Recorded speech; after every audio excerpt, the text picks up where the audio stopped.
All right, so let's look. Do a clean page. There we go. All right, so 13 times x minus 5 equals 11 times x plus 5. So all we're going to have to do is we're going to have to distribute both sides, right? So 13 times x is 13x. 13 times negative 5 is negative 65. 11x, and then 11 times 5 is 55. And then from here it's just a simple multi-step equation, right? Technically, I just want to say it's technically not actually combining like terms because there's not the same thing on the left to combine or the same thing on the right to combine. In order to get things simplified, you're not combining the like terms, you're eliminating from one side to the other. Like if I wanna get my variables all on the left, I'm not combining 13 and 11. I'm taking 11 away from both sides. I'm picking x's away from both sides until only one side has an x. I'm subtracting 11 from both sides. That's not combining like terms. That's technically something else, right? Don't call it combining like terms because it's going to get you confused. And then same thing here. I want to get rid of this negative 65, so I'm going to add 65 to both sides to make this go away, right? I'm not combining like terms. I'm not adding negative 65 and 55. I am taking negative 65, moving it to the other side. That's not exactly what we're talking about when we're talking about combining like terms, right?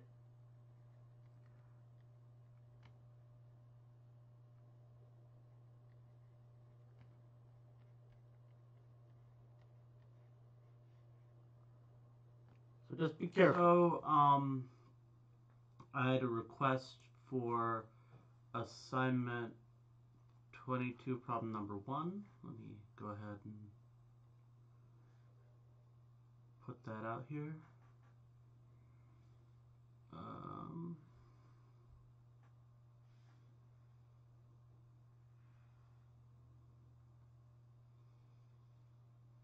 Okay, so what we're being asked to do in this one is just find the surface area.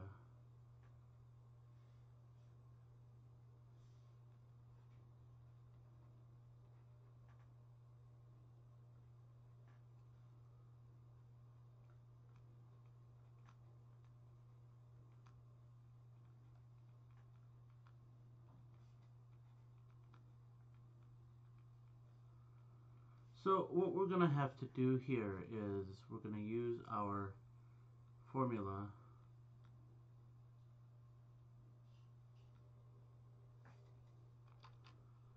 I was hoping this would be better, but oh well. Alright, so we are going to use our formula here. 2 times the area of the base plus the perimeter times the height. And so what we're going to do here is we are going to, hold on, technical.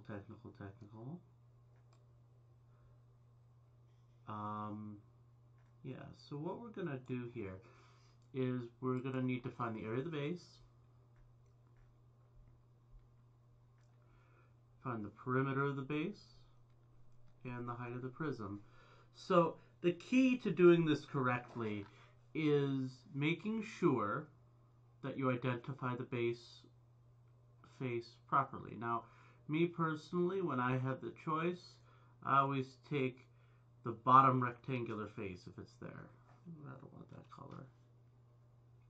Let's go with this color. Here's my rectangular base. because this is a rectangular prism. Um, on the times where we do not have a rectangular prism where it's something else, if there's a shape that's not a rectangle, that has to be your base. But for this one, they're all rectangles, so you're basically spoiled by choice, and so I always pick the bottom. So the area of the base, well, the area of a rectangle is base times little base times little height. So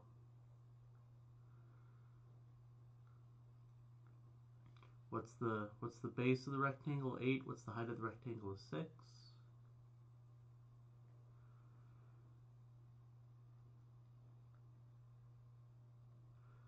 And that's 48.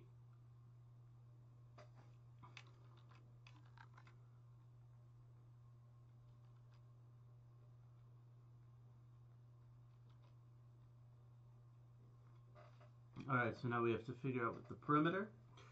And the perimeter, we just go around the base. So 8, 6, and then this is also 8, and this is also 6, right? So 8 and 8 and 6 and 6. 6 and 6 is 12. 8 and 8 is 16. So 28, right?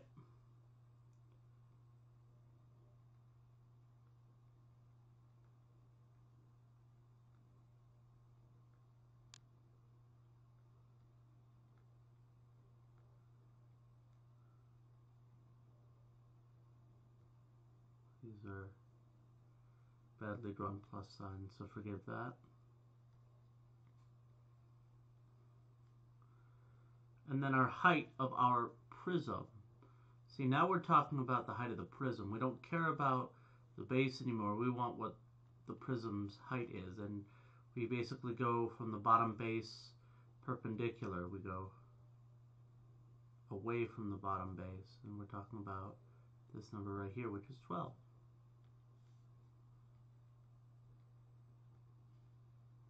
So now that we have our B, our P, and our H, let's just plug them in. 2 times the area of the base, which is 48, not 98. Let's make that look like a 4. Plus pH, 20. There's our perimeter times our height. And we just crunch that out. 2 times 48 is 96. 28 times 12, let's see, 28 times 10 is 280. 28 times 2 is 56. 280 and 56.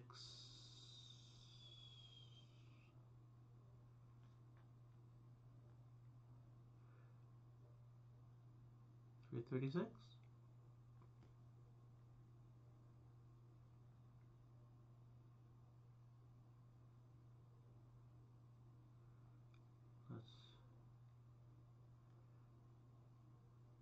Yay, 336. Okay, so we did that. Now we're just going to add these together.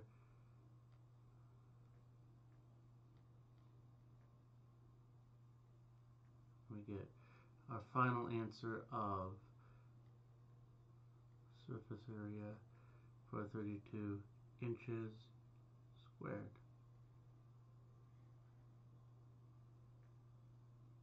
That's inches squared. Let's make that look proper. Inches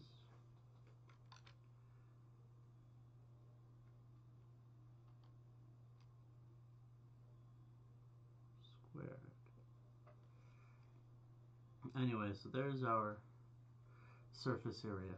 So remember, you want to first figure out the base. That means find the area there of that base, and then you want to figure out what the perimeter of that is, and then you want to figure out what the height of that is. So the whole point with that parallelogram thing is that the diagonals of the parallelogram, they cut each other in half. So let me show you what I'm talking about.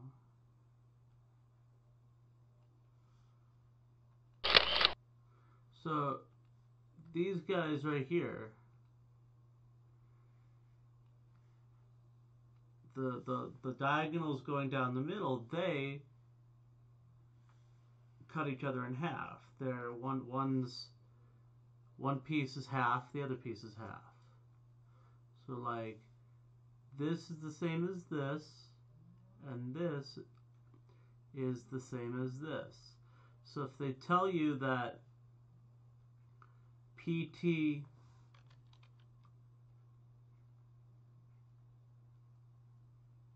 is Y, and they tell you that TR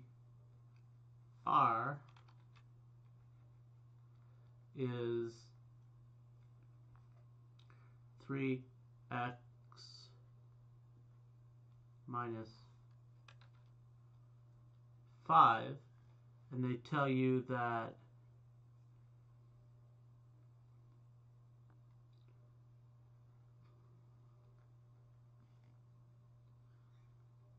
QT is 4x plus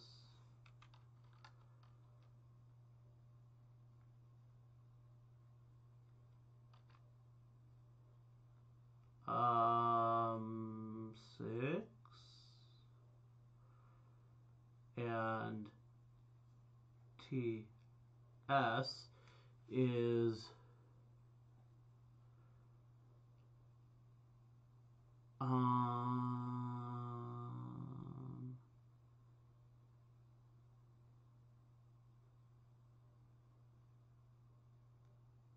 14y. Well, then we're going to go through and we're going to set them equal to each other. QT and TS are the same. PT and TR are the same. So you're going to write it out. PT and TR are the same. So Y equals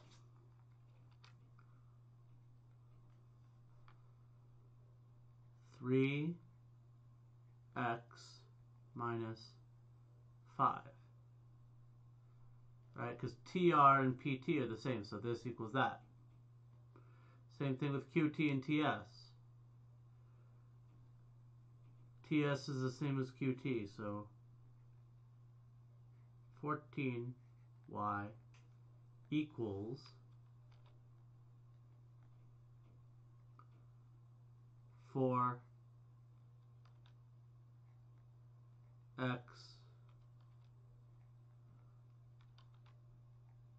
plus 6. And then from here, it's just a matter of solving this system of equations like you did in all the other problems, right? You're going to go through, you're going to say 3y minus 5, 3x minus 5, that's what y is, right? So that goes where y goes in the other guy. So this goes right here. And then you can just plug in 14 times 3x minus 5 equals 4x plus 6. And then you're going to solve this multi-step single variable equation, get your x value, and then plug it back in and get your y value. And that's just like every other one that you did and you got right. From this step, it's just a normal system of equations problem. Alright, so let's take a look here. All these problems are basically the same thing. What we need to do is we need to talk about, first of all, they want the ratio for sine A. So when you see the word ratio, that just means that you want to see a fraction in simplest form. So our triangle is not drawn the way we like it. Remember, we like to have our triangle like this. They want A, so A is going to go here. We want the right angle to go right here, so that's C, and then the other letter is B. Now what's AB is 61. What's AC, that's 60. And what's BC, that's 11. So we've taken all of our information and translated it into what we want to see, because we want to use sine A. Now sine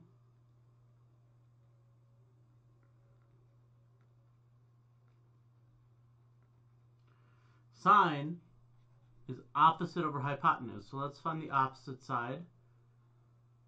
There's the opposite side. Let's find the hypotenuse side. There's the hypotenuse. So now that we've done that, we just want to do opposite over hypotenuse. Opposite over hypotenuse. Well, what's the ratio? That's the ratio. Can I simplify that?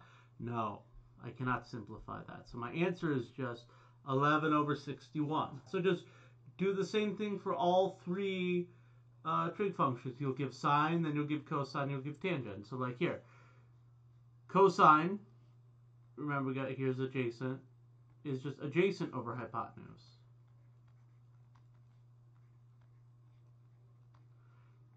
So that's your answer for cosine. And then tangent, same thing. Opposite over adjacent. So it's 11 over 60. It's just you're writing out these fractions that come up. You don't have to do anything special. You just have to write down the fraction that results. That's all you got. That's the exact same problem, yeah.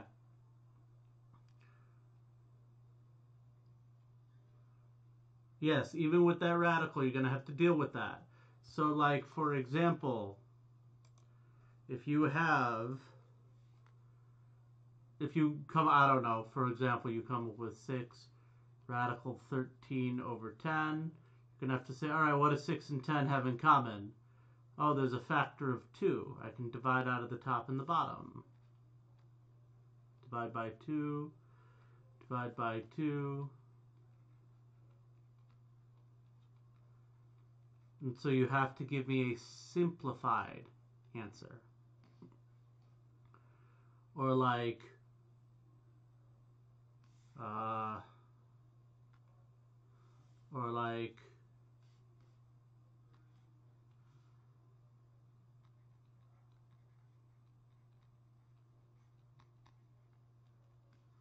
you gotta look up there and you gotta say, oh look, there's a factor of 4 up top. There's a factor of 4 on bottom, and that 1 just goes away. So you gotta be very careful and make sure that you have what's simplified. The radical is not going to simplify with anything, but the numbers almost certainly are going to simplify down a little bit. So make sure you do that.